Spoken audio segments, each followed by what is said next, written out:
And so the miracle did not happen.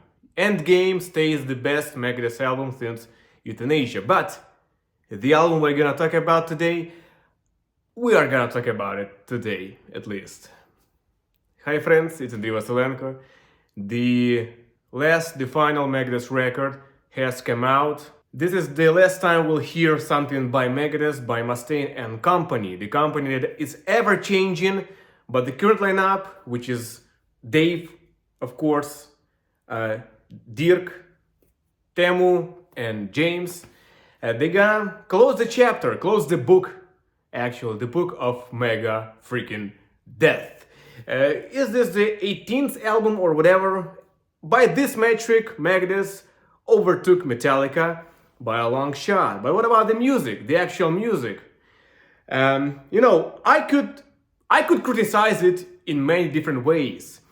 And the fact that this is the last record kind of gives it some space for, don't be too harsh. We cannot avoid comparing Megadeth to Metallica. Sorry. Especially now, considering that Ride the Lightning is on the record. The cover, the semi-cover, Megadeth recorded for the first time in their history something by Metallica, by the previous band of Mustaine. So we cannot avoid a comparison. And I said that the previous two records of Metallica is the Metallica on average. Everything they did on the previous records, they combined it. Kill 'Em All, Master of Puppets, Load, Reload, everything. Here, Megadeth did something similar.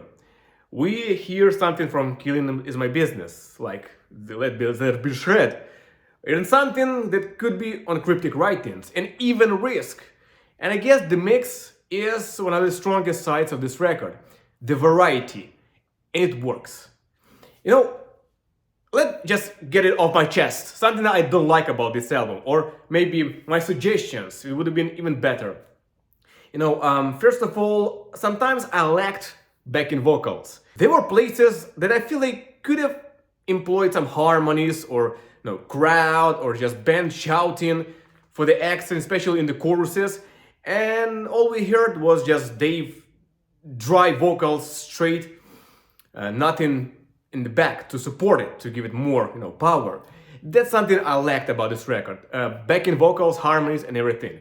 If it was done in the 90s, there would be plenty of such stuff.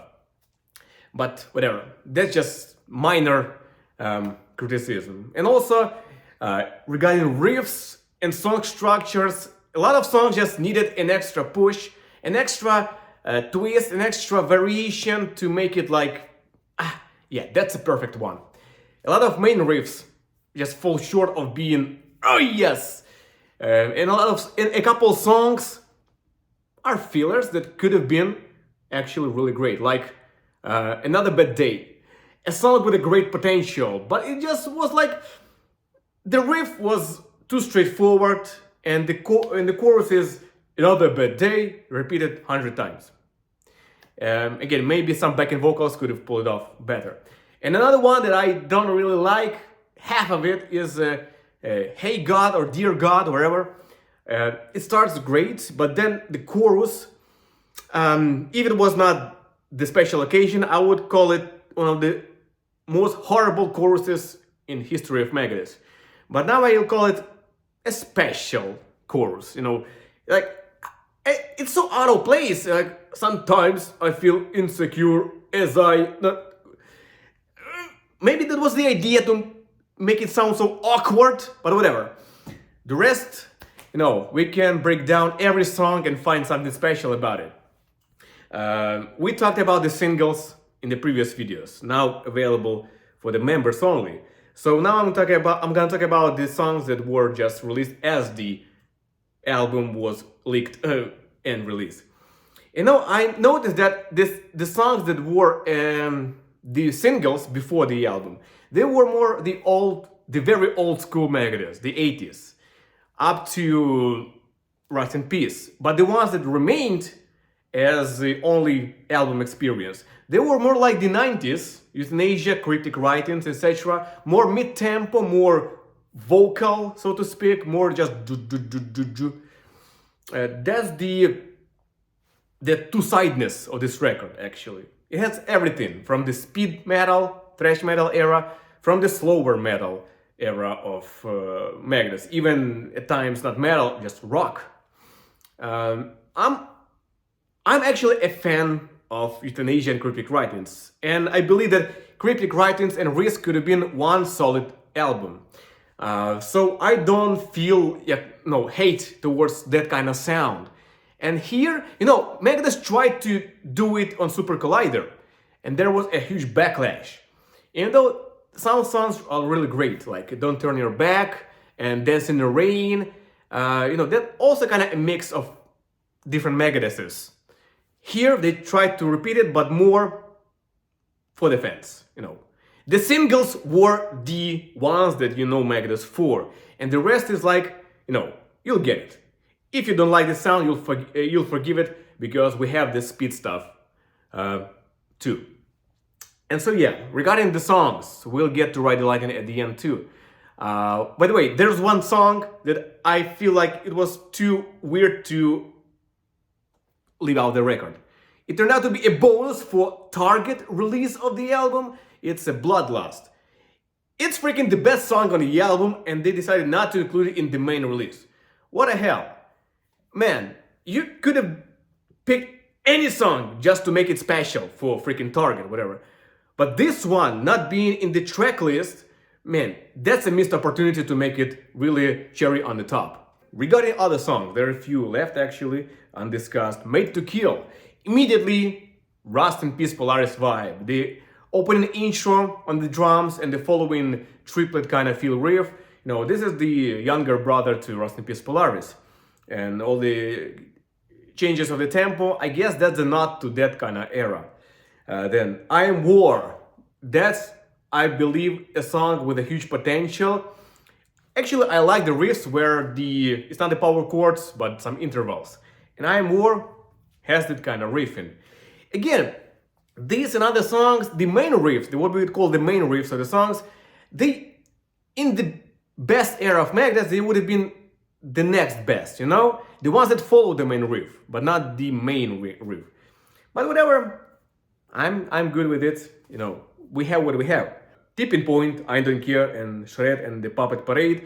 Puppet Parade, I did not like it, even though it was the pre-album single. But whatever. These ones, they were leading to the album, get you hyped. And I hope that the rest of the album would follow suit. It did, but not in the kind of sound. Again, the rest of the album turned out to be more euthanasia, cryptic writings like. Obey the Call, I don't recall anything special about it, but I don't recall anything bad too.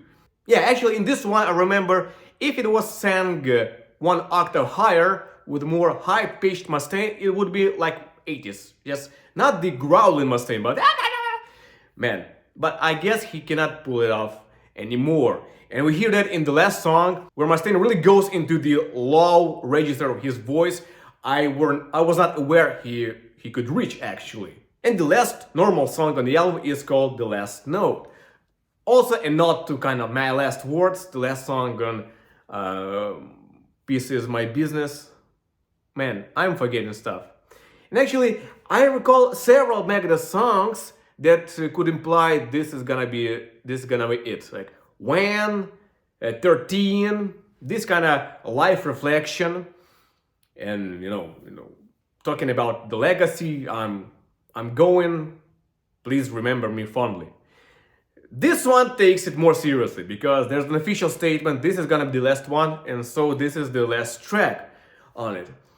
Again, song with a great potential. I wish the acoustic solo would be more complex, like in 99 Ways to Die. Here it's more like some notes just filling in. The following guitar solo is actually great. I must say, Timu, probably the closest to Marty Friedman sound Megadeth ever got. He actually gave these songs the feel, yeah, that's the classic Megadeth, because all these, Phrygian or whatever modes that Marty is using, these different kind of vibrators and phrasing, yeah, he did justice to that while staying himself. Everyone did a great job. Dirk on the drums and James on the bass. And finally, the bonus track, Ride the Lightning. semi-cover, semi-original song, because Mustaine co-wrote it with James, Lars, and Cliff, as he says, but I'm not sure how much of composition he brought into it. The order of the riffs and modulation and everything, he contributed riffs, but what about the structure? I'm not sure. And actually, I had high expectations about this cover. He said they would do it the Megadeth way. Yeah, like, there are two ways you can hear the song. Mechanics and Four Horsemen. Drastically different feels, even though the riff stays the same for the most part. Here, I hope they would do it, I don't know, much faster, or at least they would do their own spin on the solos, trying to top what Kirk did there, which is almost untoppable. That's the best solo Kirk ever did. But turned out that they just did a straight cover, just played almost note for note, which is kind of disappointing, but again, what else should have they done, actually? But just to play it. The fact that they played it, a Metallica song officially, on the Megadeth record, that's a sign, that's a symbol of something really epic and historical. Actually, I guess he played the bridge riff with the spider chord, but I cannot really tell because the difference in the sound is so minimal, we should see it live.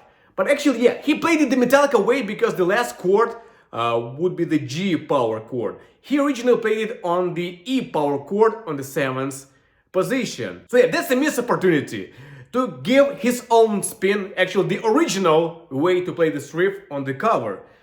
He still played it the Metallica way, I guess. But whatever, we got it. We got the perfect ending, the coming full circle, in many ways for Megadeth. I wish I could dissect it, break down more, but that's it, you see that. I have some special circumstances. Even the background shows you that it's kind of extreme conditions to do such stuff. Actually, this is the first time I speak English this year. So unscripted, so dumb sounding, but I hope you enjoyed it. So yeah, what do you think about this album? Thank you Megadeth, thank you Mustaine and company for giving us one last punch. It was more than fine. 4 out of 5, solid 4 out of 5, like solid. Endgame would be 4.5 out of 5, but again, follow me on Instagram to see what I'm doing. Once in a while I post a picture of me in some military context. See you next time, maybe when Metallica releases the next album. That's be an unavoidable for me occasion to talk to the camera again. Thank you, friends.